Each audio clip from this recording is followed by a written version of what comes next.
Hashize imyaka 2 Lionel Messi ahawe Ballon d'Or ya 8, abafana batandukanye bamwe barazemera abandi bakagiramo izo bahakanamo. Si za Messi gusa zagiweho impaka kuko hari n'izindi nyinshi zagiye zigirwaho impaka.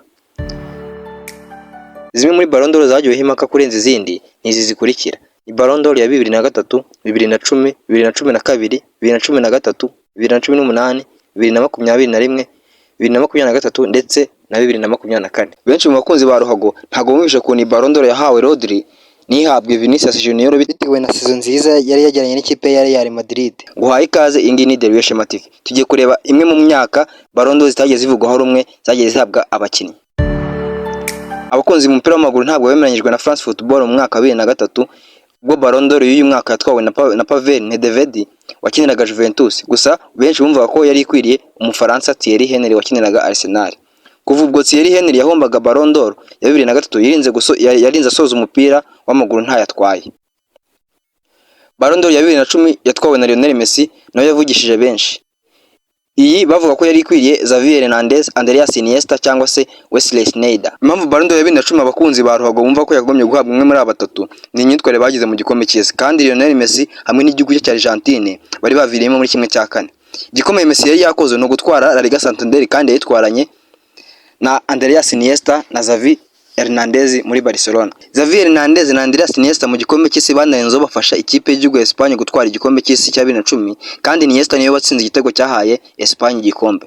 Wesley Sneijder impamvu nawe yahabwaga amahirwe yo kuba yahabwa Ballon d'Or ya 2010 kurenza Messi yari yatwaye UEFA Champions League na Inter Milan ndetse afasha Ubuholandi kugera ku mukino wa nyuma w'igikombe cy'isi. Ballon d'Or ya 2012 nayo yahawe Lionel Messi ntabwo ivugwaho rumwe n'abakunzi ba ruhago. Muri 2012 bavuga ko yakagombye guhabwa kuba yarahawe Andreas Iniesta wari wafashije ikipe y'igihugu ya Espagne gutwara Euro ya 2012. Ballon d'Or ya 2013 yahawe Cristiano Ronaldo. Muri uwo mwaka igikombe Ronaldo yari yakoze n'ugwesha ikipe y'igihugu ya Portugal itike kujya mu gikombe cy'isi cyabereye muri Brazil. Abakunzi barago bavuga ko iyi yari ikwiye guhabwa Frank Ribery wakiniraga Bayern Munich. Ballon d'Or ya 2018 yatwawe na Luka Modric. Yabakunzi barago bavuga ko iba yarahawe umwe hagati ya Kylian Mbappe na Cristiano Ronaldo. Luka Modric na Cristiano Ronaldo bari bafashije Real Madrid gutwara UEFA Champions League, gusa Ronaldo niwe wari witwaye neza. Ikiyongereho ni ko Modric yageje igihugu cya Croatia ku mukino wa nyuma y'igikombe cy'isi. Icyo gikomeye yari yakoze. Kylian Mbappe impamvu yahabwaga amahirwe nuko yari mu bakinnyi bari gutanga icyizere kandi bashinye igikombe cy'isi kidasanzwe cya 2018. Ballon d'Or y'umwaka wa 2021 Ballon d'Or yahawe Lionel Messi benshi bavuga ko yari ikwiriye Robert Lewandowski. Gusa ibi bivuga birengagije ko umwaka udasanzwe Lewandowski yakinnye wa 2020 nta Ballon d'Or igeze itangwamo kubera icyorezo cya Covid.